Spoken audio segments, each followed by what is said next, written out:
Hello बच्चों, कैसे हो आप सभी। आज बेटा मैं डिस्कस करूंगी आपके साथ डाइपोल मोमेंट अगेन, क्योंकि बेटा इसमें कुछ एप्लीकेशंस हैं जो आपको बहुत अच्छे से ध्यान में रखनी है। मैं आपके साथ डिस्कस कर चुकी हूँ पहले से ही, लेकिन मैं उसका एक बार समरी बता देती हूँ। देन एक और इम्पोर्टेंट चीज है इसमें जो हम आज फिर से डिस्कस करेंगे। एंड बेटा इसके बेसिस पर जो कंसेप्शनल क्वेश्चन है वो डिस्कस करने वाले आज, ठीक है।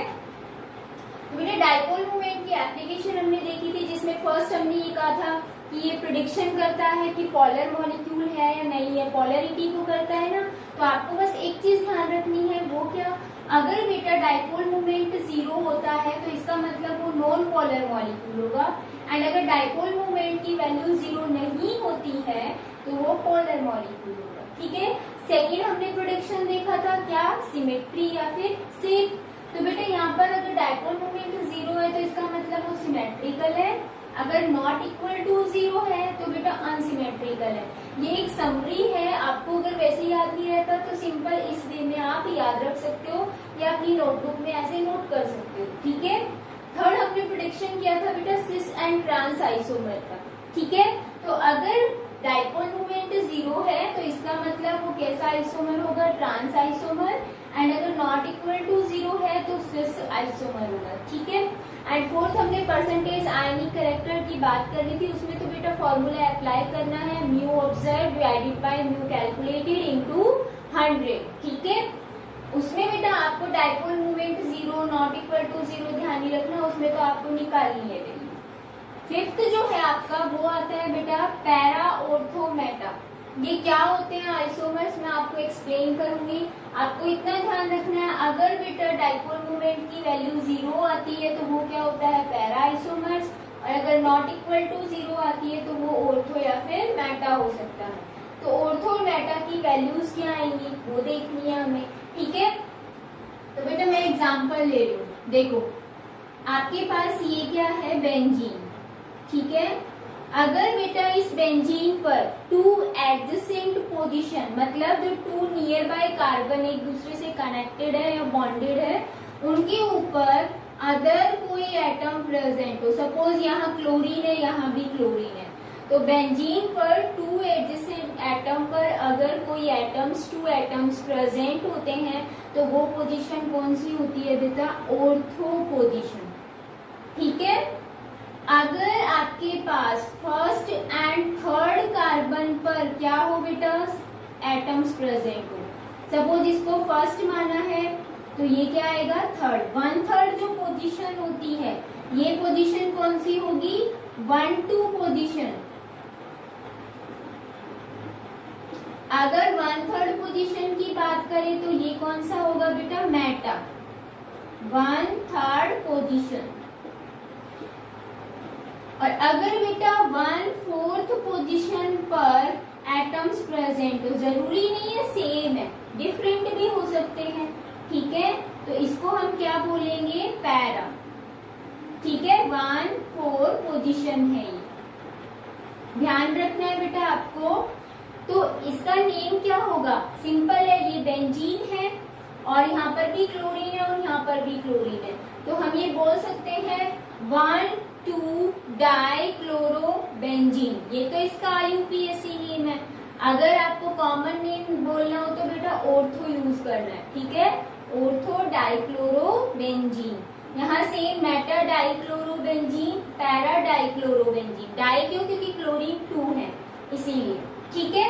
तो बेटा यहाँ पर देखो, इसमें क्लोरीन जो है और ये वाला जो क्लोरीन है देखो कार्बन के साथ कनेक्टेड है, और अगर हम इलेक्ट्रोनेगेटिविटी देखें तो क्लोरीन की ज्यादा होती है। वेक्टर जो पोलरिटी है या इंडिविजुअल डाइपोल है वो कहाँ होगा, अपर साइड, और यहाँ पर क्या होगा बेटा, लोअर साइड। एक दूसरे के क्या है, अपोजिट, क्या करेंगे, कैंसिल आउट, इसीलिए डाइपोल मोमेंट क्या आएगा बेटा, 0, ठीक है।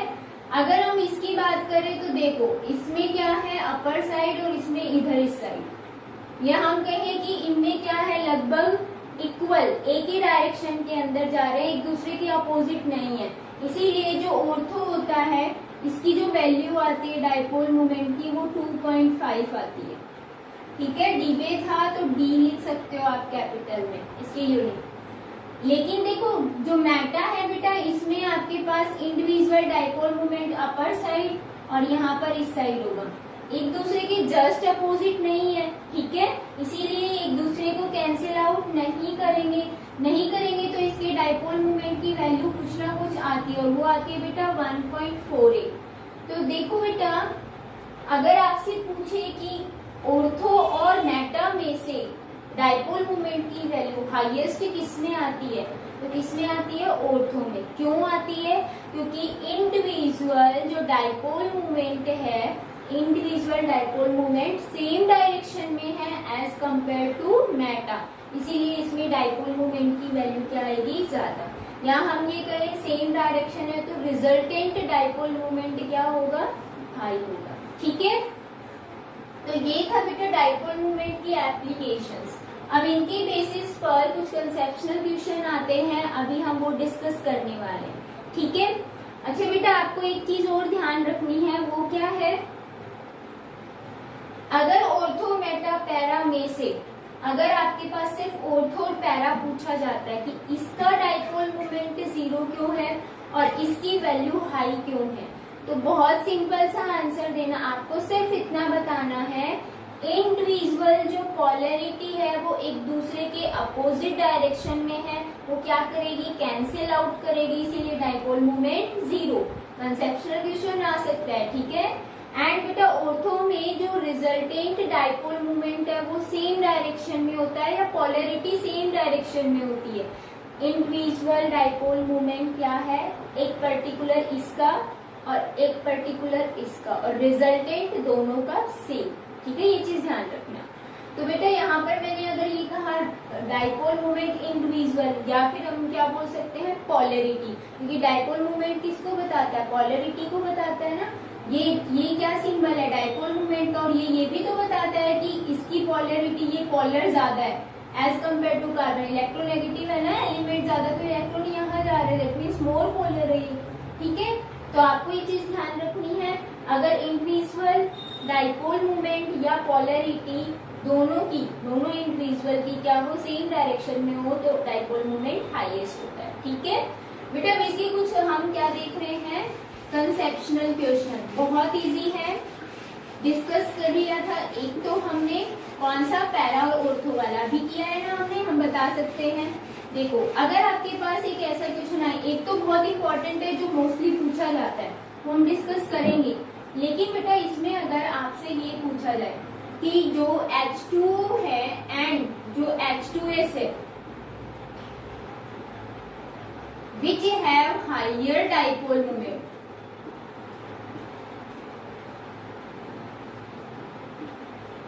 तो आप क्या बताओगे। अब देखो दोनों की स्ट्रक्चर सेम है, बस आपको ये बताना है हाई डाइपोल मोमेंट किसका होगा। देखो ऑक्सीजन और 2 हाइड्रोजन, इनकी स्ट्रक्चर कैसी है, बैंड। अगर मैं ये बात करूं H2S की, तो इसकी भी कैसी होती है, बैंड, स्ट्रक्चर सेम है। इसके पास भी 2 लोन पेयर होते हैं, इसके पास भी 2 लोन पेयर होते हैं, तो हमें पता कैसे चलेगा कि डाइपोल मोमेंट किसका हाई है। तो बेटा आपको शेप बनानी है इनकी स्ट्रक्चर, देन उसके बाद ये बताना है कि ऑक्सीजन और हाइड्रोजन जो OH बॉन्ड है एंड इसमें कौन सा बॉन्ड है, S और H बॉन्ड है, सिर्फ बताना है पोलैरिटी। देखो ऑक्सीजन सल्फर के कंपेयर में बेटा क्या होता है, हाईएस्ट इलेक्ट्रोनेगेटिव एलिमेंट होता है। अब आप ये कहोगे कि हमें पता कैसे चलेगा कि हायर इलेक्ट्रोनेगेटिव एलिमेंट कौन सा है, तो बेटा पूरी पीरियोडिक टेबल में जो फ्लोरीन है उसकी इलेक्ट्रोनेगेटिविटी हाई होती है, फ्लोरीन का तो पता चल जाएगा। देखो नाइट्रोजन भी इलेक्ट्रोनेगेटिव होता है, ऑक्सीजन भी होता है, सल्फर भी होता है, ठीक है, क्लोरीन भी होता है, ये तो पूरी फैमिली होती है हायर इलेक्ट्रोनेगेटिव, क्योंकि इनको 1 इलेक्ट्रॉन चाहिए ऑक्टेट कंप्लीट करने के लिए, इसलिए इनकी इलेक्ट्रोनेगेटिविटी हाईएस्ट होती है, जिसमें फ्लोरीन की सबसे हाईएस्ट होती है, ठीक है, क्योंकि स्मॉल साइज होता है इसका। तो आपको ये चीज ध्यान रखना है। अब देखो ऑक्सीजन जो है उसकी इलेक्ट्रोनेगेटिविटी सल्फर के कंपेयर में क्या है बेटा, हाई है, जिसकी वजह से OH bond is more polar than SH bond. समझ आ गया? और जितना ज्यादा पोलर होगा बॉन्ड उसका डाइपोल मोमेंट भी उतना ही ज्यादा हाई होता है।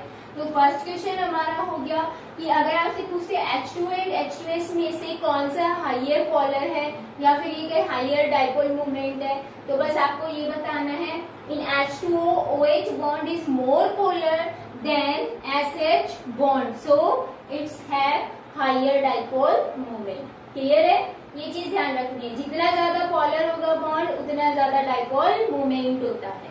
First question complete. सेकंड देखो बेटा, सेकंड क्या आ सकता है, बहुत सिंपल सा है।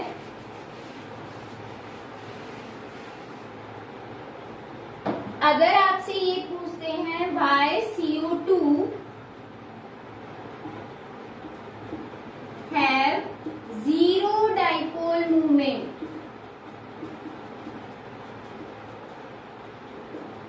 अब इसका क्या आंसर दोगे? बहुत सिंपल है।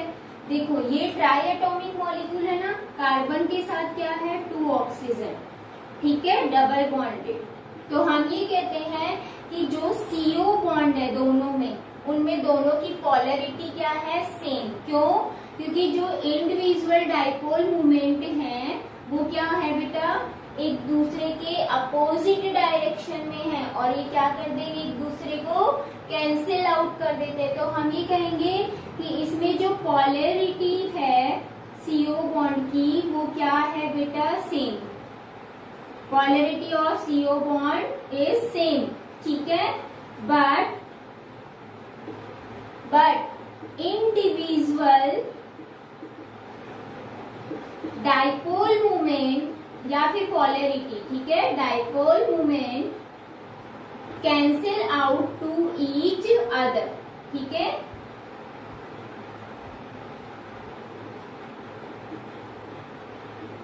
समझ आया? जो इंडिविजुअल डाइपोल मोमेंट है वो अपोजिट डायरेक्शन में है, इसीलिए क्या कर देंगे? एक दूसरे को कैंसिल कर देते हैं। इसका मतलब अब आपके पास डाइपोल मोमेंट क्या आया? 0। क्लियर है? Polarity same but individual dipole moment opposite direction में है, जिसकी वजह से एक दूसरे को क्या कर देंगे? Cancel out. तो डाइपोल मोमेंट क्या हो जाएगा बेटा? 0। सेम एज इट इज आपके पास BeF2 का पूछते हैं तो ये भी सेम आएगा, ठीक है। इसी की तरह लीनियर और सिमेट्रिकल होता है ये। नेक्स्ट क्वेश्चन जो है बेटा बहुत इंपॉर्टेंट है, इसके बेस पे क्वेश्चन मतलब ये मोस्टली पूछा जाता है। देखो एक ये वाला ज्यादा पूछा जाता है और एक अभी मैं आपसे करवा रही हूँ वो वाला ज्यादा पूछा जाता है, लेकिन आपको इनके कंसेप्ट्स देखने हैं कि क्या है, ठीक है। देखो एक क्वेश्चन पूछा जाता है इन विच NH3 and NF3 have higher dipole moment।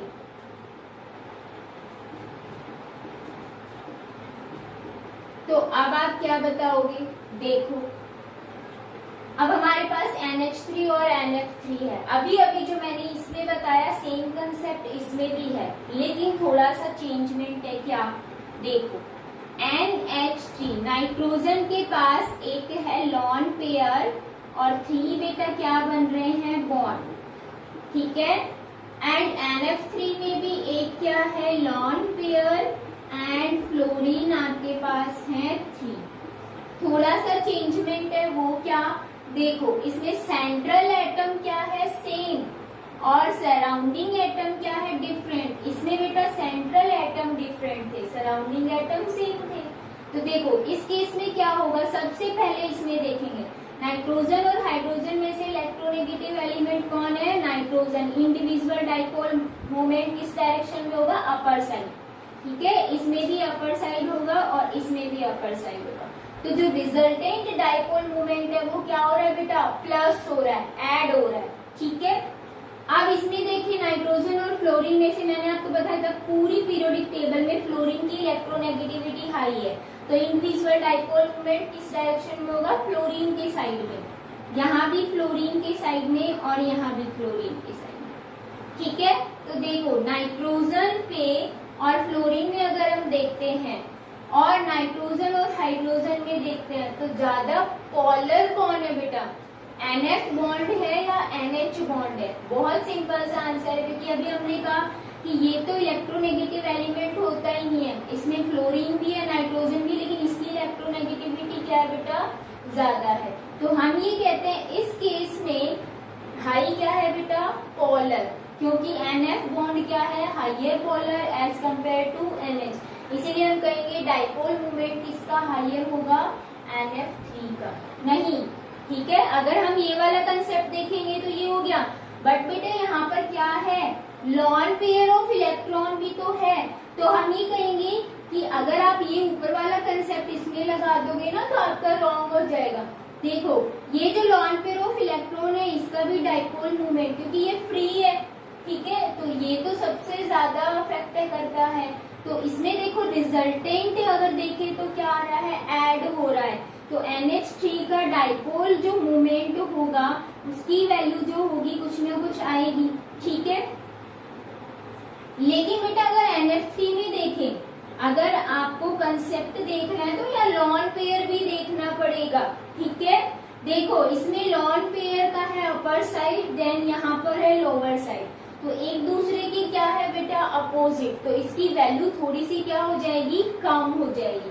तो NF3 का डाइपोल मूवमेंट जो है उसकी भी सम वैल्यू कुछ ना कुछ आएगी, बट आपको ये देखना है कि किसकी हायर है किसकी लोअर है। तो बहुत सिंपल है, इसका कंसेप्ट अलग रखना है, इसका अलग, इसमें आपको पोलर देखना नहीं है, आपको ये बताना है क्योंकि दोनों है तो पोलर ही।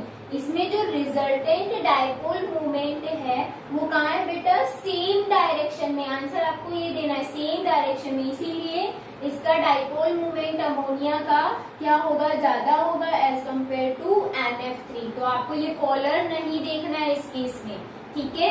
इसमें क्या हो रहा है बेटा, रिजल्टेंट डाइपोल मूवमेंट क्या है, सम अमाउंट एक दूसरे को कैंसिल कर रहा है। देखो अगर ये एक दूसरे को कैंसिल कर रहे हैं तो बेटा ये दो बचे तो इनकी वैल्यू क्या होगी, थोड़ी सी कम होगी। तो आप ये बताओगे NH3 has higher dipole movement as compare to NF3, ठीक है। क्यों, क्योंकि इसमें जो रिजल्टेंट डाइपोल मूवमेंट है इन सेम डायरेक्शन, बस रीजन ये देना है, resultant dipole movement is in same direction, clear.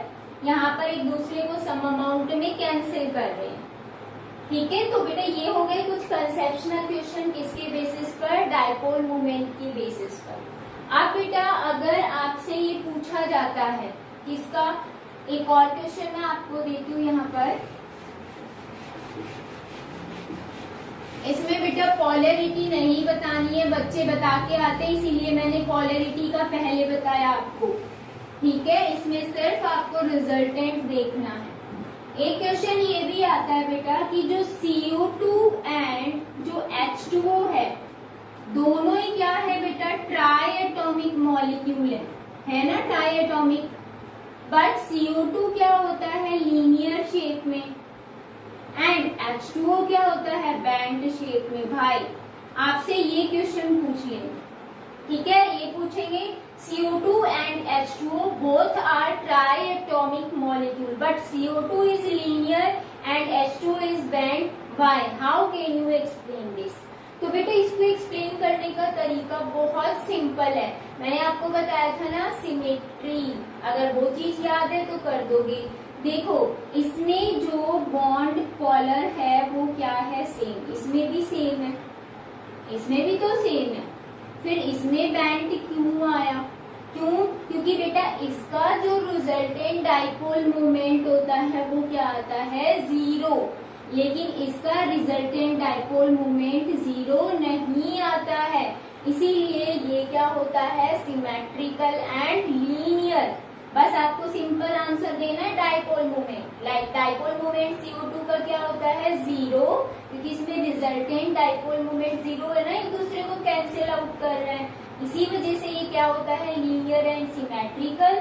But H2O के अंदर resultant dipole movement is not equal to 0, ठीक है, बस सिंपल सा ये आंसर देना है।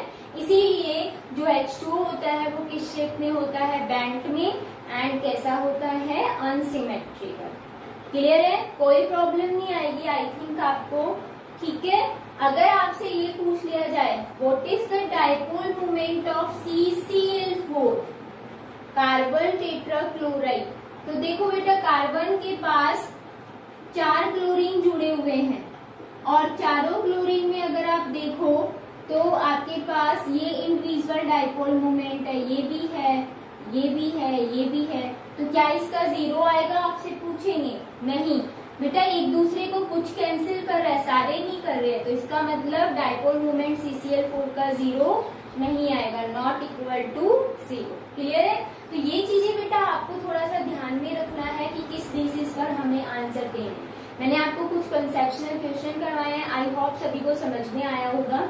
अब बेटा मैं नेक्स्ट टॉपिक स्टार्ट कर रही हूँ, छोटा सा है, ज्यादा टफ नहीं है और इसकी आपको ज्यादा से ज्यादा प्रैक्टिस भी करनी है। नेक्स्ट टॉपिक है हमारा रेजोनेंस। ठीक है, रेजोनेंस क्या होता है अभी मैं आपको बताऊंगी।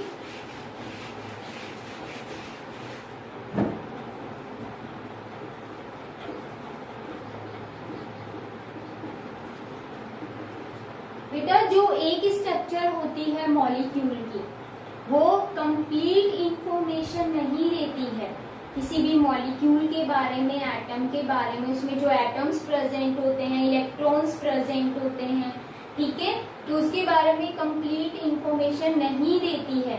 तो बेटा क्या होता है, कुछ इमेजिनरी स्ट्रक्चर्स बनाई जाती है जो कि हमें किसी भी मॉलिक्यूल की कंप्लीट स्ट्रक्चर के बारे में एक्सप्लेन करती है। उन इमेजिनरी स्ट्रक्चर्स को हम बोलते हैं बेटा रेजोनेटिंग स्ट्रक्चर, एंड इस फिनोमिनन को हम बोलते हैं रेजोनेंस। तो हम ये कहते हैं जो more than one structure, more than one जो स्ट्रक्चर्स होती हैं वो क्या बताती है बेटा, structures which explain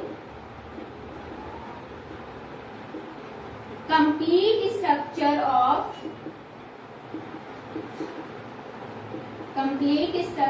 of molecule are called resonating structure। ठीक है, रेजोनेटिंग भी बोल सकते हैं और इसको बेटा कैनोनिकल भी बोल सकते हैं।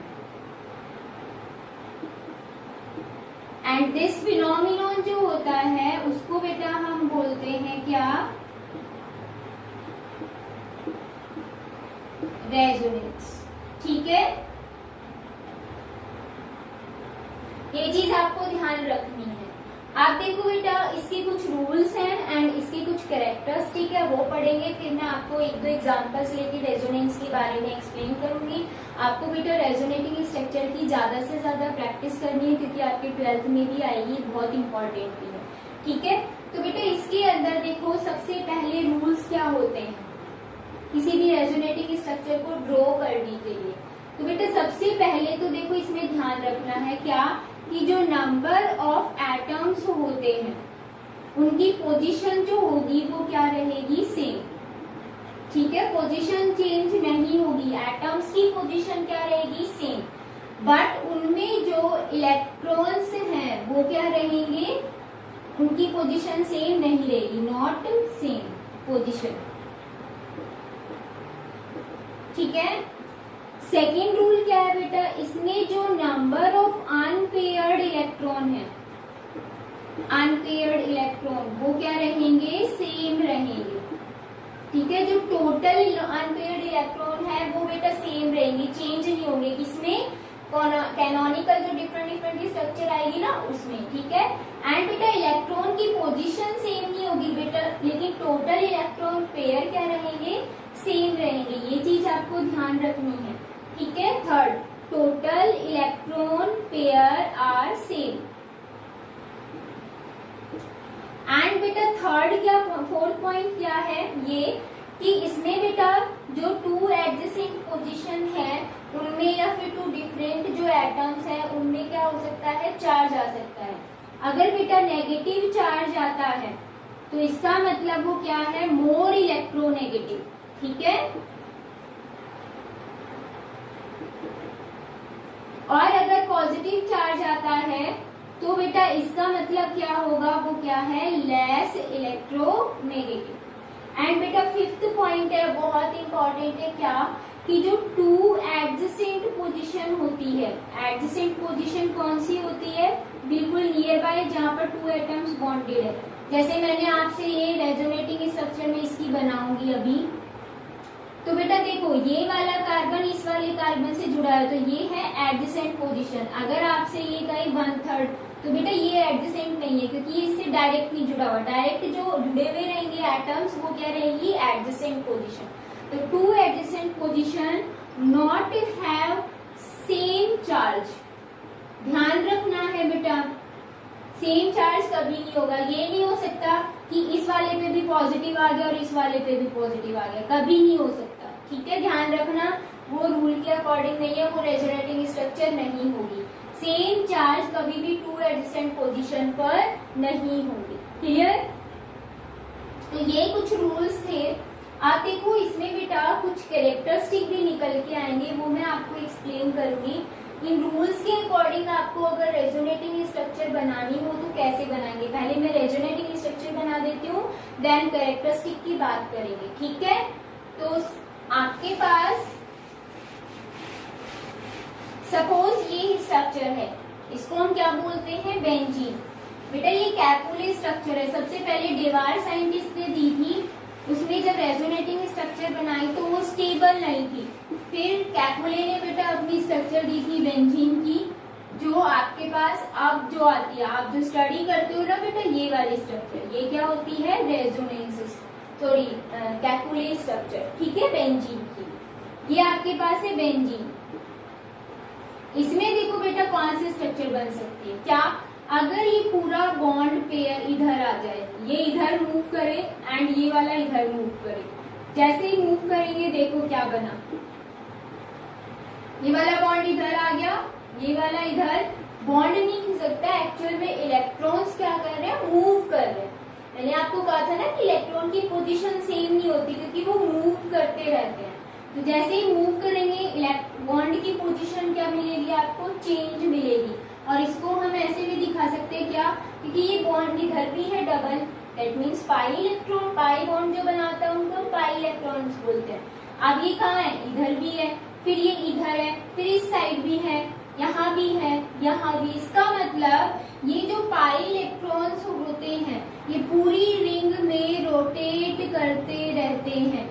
बेटा जो डिफरेंट टाइप ऑफ स्ट्रक्चर्स होती हैं उनको हम क्या बोलेंगे, कैनोनिकल। ये भी कैनोनिकल है, ये भी, या फिर रेजोनेटिंग है। बट एक स्ट्रक्चर्स ऐसी आती है जो कंप्लीट इंफॉर्मेशन देती है, ठीक है, एटम्स की भी, इलेक्ट्रॉन्स की भी, सभी की, उसको हम बोलते हैं बेटा रेजोनेंस हाइब्रिड। ध्यान रखना है आपको, रेजोनेंस हाइब्रिड। ठीक है, डिफरेंट टाइप ऑफ स्ट्रक्चर्स जो होंगी वो होंगी कैनोनिकल, बट एक उनका जो रिजल्ट स्ट्रक्चर आएगा, रिजल्टेंट जो स्ट्रक्चर आता है उसको हम क्या बोलते हैं, रेजोनेंस हाइब्रिड। इसीलिए बेटा जो बेंजीन होता है हम उसको ऐसे भी लिखते हैं। इसका मतलब इसमें जो पाई इलेक्ट्रॉन्स है वो क्या है, किसी भी पोजीशन पे हो सकते हैं।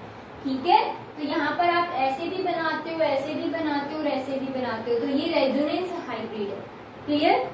अगर आपसे देखो पूछते हैं कि CO2 की स्ट्रक्चर कैसी है, ये तो इस रिंग की है। अगर आपसे पूछते हैं what is the resonating structure of CO2, तो बेटा CO2 की कैसे बनाओगे, हमें पता है कि कार्बन के साथ ऑक्सीजन है 2 डबल बॉन्डेड। अब हमें पता है कार्बन के पास 4 वैलेंस इलेक्ट्रॉन है, इसके पास 4 ये है, ऑक्सीजन के पास 6 होते हैं, 2 तो इधर है बेटा, 2 ऊपर लगा दो, 2 इधर लगा दो, 6 हो गए। सेम एज इट इज यहाँ पर भी आपको करना है। ये स्ट्रक्चर किसकी है, CO2 की, तो हम इसको लोएस्ट ऑर्डर स्ट्रक्चर भी बोल सकते हैं। तो क्या ये एक स्ट्रक्चर कंप्लीट इंफॉर्मेशन देती है, नहीं। तो बेटा इसमें क्या होता है, अगर इलेक्ट्रॉन पेयर यहाँ मूव कर जाए, पूरा का पूरा इलेक्ट्रॉन पेयर यहाँ मूव करता है, तो कैसी स्ट्रक्चर बनेगी, ये देखो आपस में चेंज हो सकती है। तो डबल एरो से रिप्रेजेंट करना, ये ध्यान रखना रेजोनेटिंग स्ट्रक्चर को ऑलवेज। कार्बन के पास यहाँ है ट्रिपल बॉन्ड और यहाँ है ओनली सिंगल बॉन्ड। अब देखो 1 2 3 4 5 6 बचा कितना, ओनली 1 इलेक्ट्रॉन पेयर, यहाँ पर 6। ठीक है, तो यहाँ पर माइनस चार्ज आ जाता है और यहाँ पर बेटा प्लस चार्ज आ जाता है। जब भी रेजोनेटिंग स्ट्रक्चर बनेगी तो चार्ज जनरेट हो जाता है। इसमें चार्ज जनरेशन क्यों नहीं दिखाई, क्योंकि बॉन्ड की पोजीशन चेंज कर दी, बट सभी की वैलेंसीज क्या है, सेम है, चेंज नहीं हुई। ठीक है, यहाँ पर देखो बेटा, अगर इलेक्ट्रॉन पेयर, जो अनपेयर्ड इलेक्ट्रॉन है उसकी बात करें तो 1 2 3 एंड 4, फोर्थ पेयर इधर भी काउंट करो, 1 2 3 and 4। Number of unpaired electron क्या है बेटा, सेम है। ध्यान रखना, number of unpaired electron same आने चाहिए। तो इसमें देखो अनपेयर्ड इलेक्ट्रॉन सेम है, बट पोजीशंस चेंज हो गई है इलेक्ट्रॉन्स की, तो इस पर पॉजिटिव चार्ज आ गया, इस पर नेगेटिव चार्ज आ गया। ठीक है, आप देखो इसकी एक और स्ट्रक्चर भी बन सकती है। जरूरी है कि ये बॉन्ड यहाँ मूव किया, ये बॉन्ड यहाँ भी तो मूव हो सकता है। बॉन्ड नहीं होता एक्चुअल में, इलेक्ट्रॉन्स मूव होते हैं, लेकिन हमें ऐसे लगता है कि बॉन्ड मूव हुआ है। ठीक है, तो अब आपके पास 3 पेयर्स यहाँ आ जाएंगे, नेगेटिव चार्ज यहाँ, इस पर बेटा पॉजिटिव और एक पेयर। तो ये बेटा जो होंगी वो क्या होंगी, रेजोनेटिंग स्ट्रक्चर। ध्यान रखना है आपको। अब इसमें आपको अगर रेजोनेंस हाइब्रिड बनाना हो तो हम कैसे बनाएंगे, देखो डबल बॉन्ड तो है ही, ठीक है, लेकिन इसमें कभी ट्रिपल बॉन्ड की कैरेक्टरिस्टिक भी आ रहा है। दैट मीन्स ट्रिपल बॉन्ड की कैरेक्टरिस्टिक, यहाँ भी क्या आ रहा है, ट्रिपल बॉन्ड की कैरेक्टरिस्टिक, इस पर नेगेटिव और इस पर पॉजिटिव चार्ज भी आ रहा है। ठीक है, तो ये चीज ध्यान रखना है, ये आपका आ जाएगा रेजोनेंस हाइब्रिड। तो ये होती है रेजोनेटिंग स्ट्रक्चर्स। ठीक है, ऐसे ही आपको बनानी होती है किसकी, CO3 की। CO3 2 नेगेटिव आयंस आपने सुना है ना, सेम स्ट्रक्चर उसकी भी बना के देखेंगे। ठीक है, देखो CO3 2 नेगेटिव है, इसकी लोएस्ट डॉट स्ट्रक्चर बनाते, कार्बन के पास है 4 इलेक्ट्रॉन, 4 इलेक्ट्रॉन 4 बॉन्ड बना दिया। ठीक है, इस पर 1 नेगेटिव, इस पर 1 नेगेटिव, इलेक्ट्रॉन पेयर दिखा दो, इस पर 2 आएंगे एंड इस पर बेटा 3 इलेक्ट्रॉन पेयर। सिंगल बॉन्डेड जब भी ऑक्सीजन होगा उस पर 3 इलेक्ट्रॉन्स पेयर होंगे, ये चीज ध्यान रखना है। मुझे ये बताने की जरूरत नहीं है क्योंकि लोएस्ट डॉट स्ट्रक्चर मैं बता चुकी हूँ आपको कि कैसे ड्रॉ की जाती है।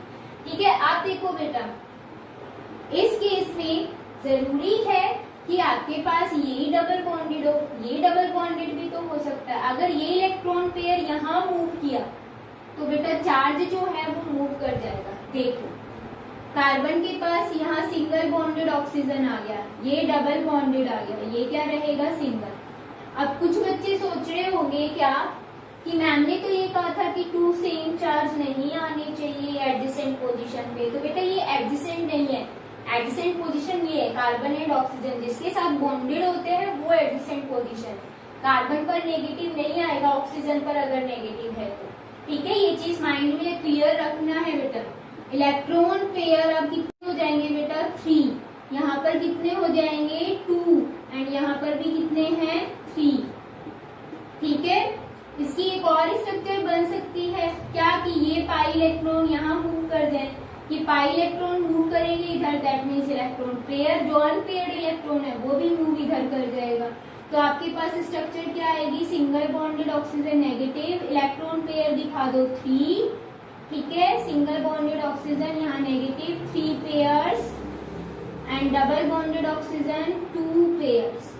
तो देखो रेजोनेटिंग स्ट्रक्चर कितनी बनी इसकी, 3।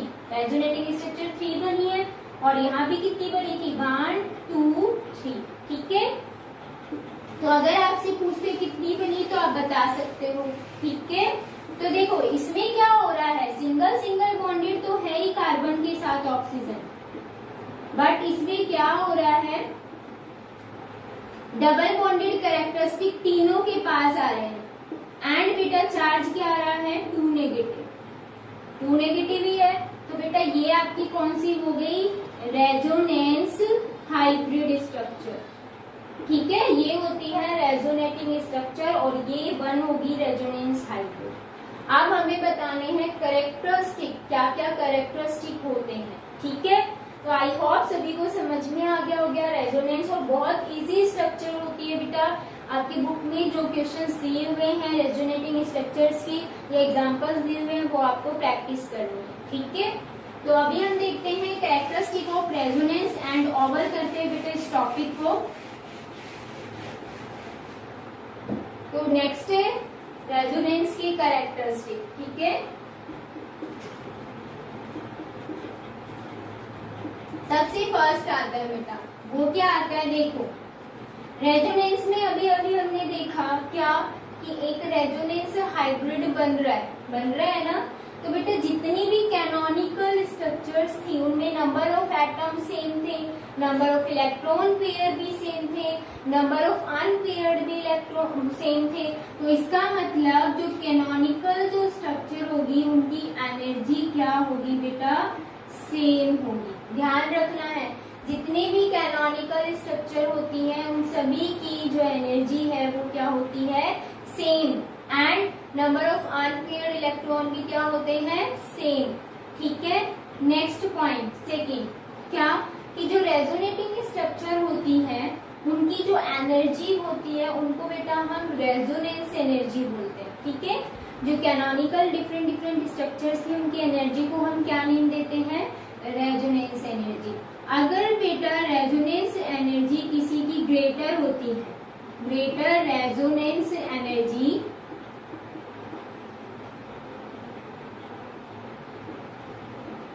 Stability will be high. समझ आ रहा है, अगर रेजोनेंस एनर्जी ज्यादा होगी तो स्टेबिलिटी उसकी क्या होगी बेटा, हाई।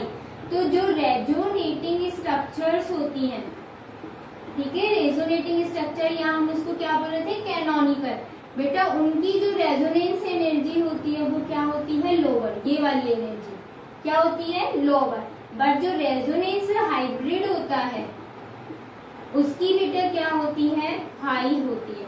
तो आपको एक चीज समझ में आ गई होगी क्या, कि जो रेजोनेंस हाइब्रिड होती है as compare to canonical structure उसकी रेजोनेंस एनर्जी क्या होती है, हाई होती है। इस वजह से उसकी स्टेबिलिटी भी क्या होती है बेटा, ज्यादा होती है। जितनी भी रेजोनेटिंग स्ट्रक्चर है उनसे ज्यादा होती है, ठीक है। और बेटा इसमें मोस्ट इम्पॉर्टेंट चीज ध्यान रखना है क्या, कि ये जितनी भी कैनोनिकल स्ट्रक्चर होती है सेम एनर्जी की, ये सारी की सारी कैसी होती है, इमेजिनरी होती है। ये ध्यान रखना, ठीक है, इमेजिनरी होती है, ये रियल में नहीं होती है। जितनी भी रेजोनेटिंग स्ट्रक्चर है वो सारी की सारी कैसी होती है, इमेजिनरी होती है। और जिनकी एनर्जी क्या होती है, same, number of unpaired electron भी सेम होते हैं, ठीक है। लेकिन इनमें जो रेजोनेंस हाइब्रिड होता है उसकी रेजोनेंस एनर्जी क्या होती है, ज्यादा। और ज्यादा होने की वजह से उसकी स्टेबिलिटी भी बेटा क्या होती है, ज्यादा होती है। एंड थर्ड पॉइंट बहुत इंपॉर्टेंट है क्या, कि greater formation of canonical structure, canonical या फिर रेजोनेटिंग, ठीक है।